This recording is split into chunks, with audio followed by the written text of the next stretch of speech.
just put it anywhere, darling. I'll unpack later. Unpack? But Herr Bradshaw did not mention... Oh, I'll just be here temporarily. I am sorry, but this is not possible. How much are you paying? 50 marks. 60 It marks. is not the money. 70. I cannot permit... 80. 85. Done. And now, please, make your... Well, if anyone should ask me why, I say I think it's pretty. I think it's pretty, I reply. So if anyone should ask about you and me one day, you have two alternatives.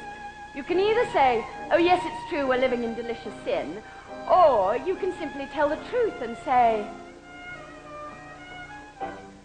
I met this perfectly marvelous girl in this perfectly wonderful place as I lifted a glass to the start of a marvelous year.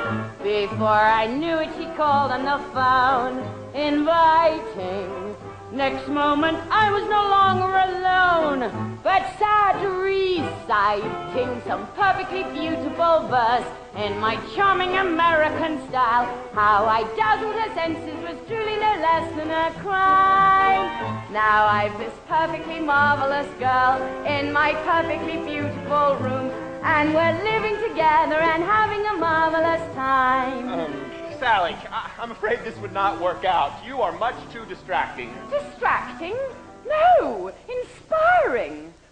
She tells me perfectly marvelous tales of her thrillingly scandalous life, which I'll probably use as a chapter or two in my book.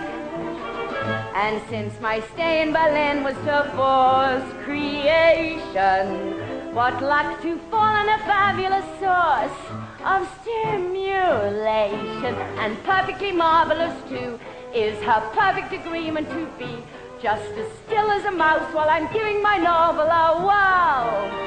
Yes, I've a highly agreeable life in my perfectly beautiful room with my nearly invisible, perfectly marvelous girl. Sally, I cannot afford. You got any money?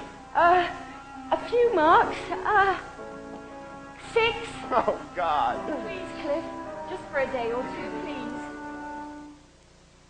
I met this truly remarkable girl in this really incredible town, and she skillfully managed to talk her way into my room. Oh, Cliff. I have a terrible feeling I've said a dumb thing. Besides, I've only got one narrow bed. We'll think of something. So you see, everyone in Berlin has a perfect